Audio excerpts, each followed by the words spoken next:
Olá, que a bênção de Deus em Jesus Cristo esteja sobre a sua vida.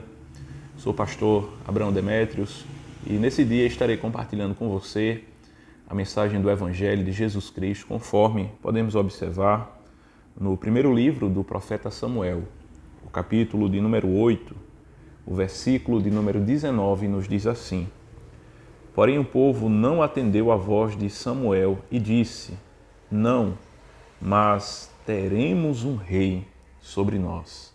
Amém. Aqui nós testemunhamos um dos momentos mais decepcionantes da caminhada do povo de Deus. O povo que Deus libertara com mão forte, operando sinais e maravilhas. O povo que o Senhor escolheu para si, para reinar sobre eles, estava agora, aqui nesse momento, rejeitando ao Senhor. Tudo isso não é outra coisa senão algo da mais profunda decepção diante daquilo que Deus fez por esse povo. Agora ele estava rejeitando ao Senhor. E o que é que estava no coração do povo para que eles agissem dessa forma? O versículo 20 diz assim: para que sejamos também como todas as nações.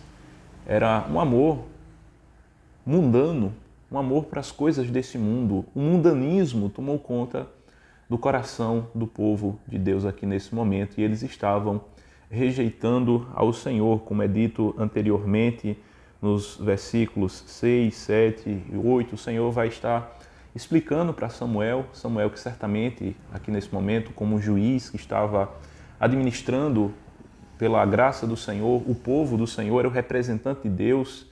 E Samuel vai se apresentar diante do Senhor, colocar essa questão diante do Senhor, e Deus diz para ele: olha, o povo não está rejeitando a você, mas está rejeitando a mim. E em uma situação como essa, em que o povo pede um rei humano para reinar sobre eles, o povo está se colocando em uma situação de perigo. É claro que Deus, ele já havia planejado que o povo do Senhor tivesse um rei humano, mas não era nesse momento. E não era com o povo tendo essas intenções em seu coração, uma intenção tão ruim, de simplesmente querer ser igual aos povos que estavam ao redor deles. Não era este o propósito de Deus quando houvesse de estabelecer um rei sobre eles. O Senhor já havia falado com Abraão, dizendo que dele procederiam reis. Havia um plano de Deus para que, de fato, houvesse um rei humano reinando sobre o seu povo, mas não era necessariamente neste momento, e muito menos quando o povo dele estivesse com essas intenções, como aqui são apresentadas. Eles estavam querendo ser como as nações que estavam ao redor deles. E uma das piores coisas que pode nos acontecer é quando Deus nos concede aquilo que nós desejamos, mas que não está alinhado com os seus propósitos, não está ajustado com aquilo que a mente divina pré-estabeleceu, com aquilo que o Senhor estabelece nos princípios da sua palavra. Quando Deus nos concede aquilo que nós desejamos e que não está alinhado com os seus propósitos, é uma manifestação do juízo de Deus. Mas bendito seja Deus que levanta-se para julgar o seu povo, não de maneira cruel, despropositada, mas para trazer uma cura interior, para trazer uma limpeza interior no coração do seu povo. O povo estava aqui com um coração mundano, um coração distante do Senhor, um coração que não estava tendo em vista a consideração devida pelo Senhor. E Deus aqui ele vai nos capítulos 9, no capítulo 10, conceder esse rei que o povo pedira. E esse rei vem como um instrumento de juízo sobre o povo para que eles pudessem observar o quão ruim é não querer que o Senhor de fato reine sobre eles. Eles teriam um rei, mas o primeiro rei de Israel seria um desastre. Foi o rei Saul, um rei que trouxe danos gravíssimos para a nação. E tudo isso para que o povo refletisse, para que o povo viesse a ter uma reflexão profunda sobre as intenções do seu coração. Tudo quanto nós pedirmos ao Senhor precisa estar alinhado com os seus propósitos, com a sua vontade, com o seu desejo. O nosso coração não pode estar nas coisas desse mundo. A palavra do Senhor nos diz: não ameis o mundo e nem o que há no mundo, porque o que há no mundo é a concupiscência da carne, a concupiscência dos olhos e a soberba da vida. E essas coisas não são de Deus, não são do Senhor. Nós precisamos ter um coração que se inclina diante da vontade de Deus, que está alinhado com os propósitos de Deus, que deseja que Deus reine sobre nós. Nós precisamos ter um desejo interior em nossa alma que seja compatível verdadeiramente com um cidadão do céu, como aquele que está debaixo do governo de Deus, como aquele que está submisso à vontade de Deus. Nós precisamos andar assim. O povo, nesse momento aqui, eles precisavam se arrepender dos seus pecados, se arrepender do mundanismo, se arrepender de terem deixado o coração ter se contaminado de tal forma pelo espírito da época deles, pela a cosmovisão mundana do seu tempo. Eles precisavam se arrepender e dizer: sim, Senhor, nós pecamos contra Ti. Sim, Senhor, a nossa intenção interior não foi de acordo com a Tua vontade, mas tem misericórdia de nós, ser propício a nós, perdoa os nossos pecados e conserta esse mau desígnio do nosso coração de forma graciosa. E não foi, infelizmente, isso que aconteceu aqui com o povo. E Deus lhe concedeu o primeiro rei. O primeiro rei foi Saul, um homem que já pressagiava, através das suas atitudes, o mau governo que ele teria.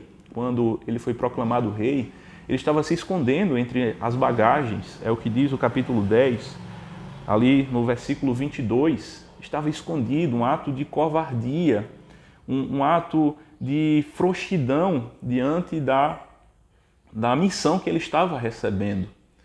E o profeta Samuel chega a dizer: verdes quem o Senhor escolheu, pois em todo o povo não há nenhum semelhante a ele, tanto em frouxidão e covardia, né, quanto também em aparência.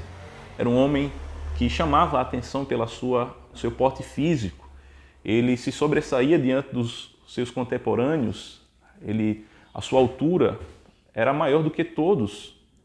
Ele se sobressaía dos ombros para cima em relação aos outros israelitas. Um homem muito alto, um homem que chamava a atenção aos olhos das pessoas, mas que faltava questões de interioridade, de caráter. E foi justamente esse que foi o primeiro rei de Israel. Isso nos aponta a necessidade de que nós temos, de que um rei, não como Saul, reine sobre a nossa vida, mas que seja um rei, de fato, com um coração íntegro. E esse rei é Jesus Cristo. É o Senhor Jesus Cristo, aquele que não se acovardou em cumprir a missão de Deus, aquele que veio e deu a sua vida para nos resgatar. Os súditos do seu reino foram resgatados por meio da sua vida que foi entregue. Ele não foi covarde, ele não trouxe danos para o povo de Deus, antes ele trouxe benefícios, ele nos reconciliou com Deus, ele nos trouxe paz com Deus. E ele é aquele que promove a cura no interior do nosso coração, quando nós estamos com intenções indevidas e incorretas e impróprias, que não estão alinhadas com a vontade de Deus. Nós podemos recorrer a Jesus, o Rei Supremo, aquele que em sua natureza é homem, mas também é Deus e que pode mudar as intenções do nosso coração para que se alinhe com a sua vontade, a vontade de Deus, que é boa, que é perfeita, que é agradável. Nós carecemos desse rei reinando sobre a nossa vida. O propósito de Deus era que o povo do Senhor fosse governado por esse Rei Supremo, que viria da linhagem de Davi, este que é o descendente prometido a Abraão, para que por meio dele todas as nações do mundo fossem abençoadas. Nós necessitamos desse rei reinando sobre a nossa vida. Nós precisamos dizer de modo semelhante, como o povo disse: não, mas teremos um rei sobre nós, o Rei Jesus, não outro rei qualquer. Não a nós mesmos, mas o Rei Jesus reinando sobre a nossa vida. Que Deus abençoe seu dia, seu trabalho e que possamos ter Jesus reinando em nossa vida, o próprio Deus sendo Rei e Senhor das nossas vidas. Em nome de Jesus.